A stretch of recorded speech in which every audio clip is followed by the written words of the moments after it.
ஹாய்ங்க. சீ அண்ணா இதையா சாப்பிட்றீங்க? அந்த மாதிரி சொல்லக்கூடாது. நான் உங்களுக்கு வந்து மோஸ்ட் யூனிக்கான ஒரு கொரியன் டிஷ்ஷை வந்து இன்ட்ரடியூஸ் பண்ண போகிறேன். This was my second time trying it. So அதை பார்த்துட்டு வந்து நான் அதை பற்றி உங்ககிட்ட சொல்லுறேன்.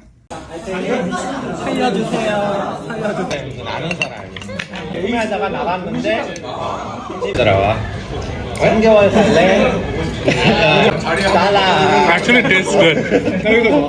ஸோ இந்த டிஷ்ஷோட பேர் வந்து சன்னக்சி. இது வந்து ஆக்டோபஸ்ல பண்ணுற ஒரு டிஷ். ஸோ இந்த டிஷ்ஷை ப்ரிப்பேர் பண்ணறதுக்கு முன்னாடி அந்த ஆக்டோபஸை வந்து அவங்க கொண்டுட்டாங்க. இருந்தாலுமே அது வந்து ஏன் இப்படி மூவ் பண்ணதுன்னா, இந்த ஆக்டோபஸோட நர்வஸ் சிஸ்டம் வந்து ஒரு டீசென்ட்ரலைஸ் நர்வஸ் சிஸ்டம். ஸோ அதனால நம்ம இது வந்து கட் பண்ணாலுமே அந்த நர்வு வந்து ஒர்க் பண்ணறதுனால அந்த டென்டக்கிள்ஸ் வந்து இப்படி மூவ் ஆகிட்டு இருக்கு. தெரிஞ்சுதா? ஸோ நிறைய பேர் நினைக்கிறாங்க, ஐயோ உயிரோடு இருக்கிற ஏதாவது சாப்பிட்றீங்களா அந்த மாதிரி நினைக்கிறாங்க. இல்லை, உயிரோடு இருக்கிறது கிடையாது. It's actually kill. ஆனால் வந்து குக் பண்ணது கிடையாது. It's raw octopus. அது வந்து எப்படி சாப்பிடணும்னா, நம்ம வந்து இங்கே வந்து ஒரு சம்கீரம்னு ஒரு ஆயில் இருக்கு. அதில் வந்து கொஞ்சம் சால்ட் போட்டு அதில் மிக்ஸ் பண்ணி சாப்பிடுவாங்க. ஓகேவா? நான் சாப்பிட்டேன். நல்லா இருந்துச்சு. ஆக்சுவலி நல்லா இருந்துச்சு.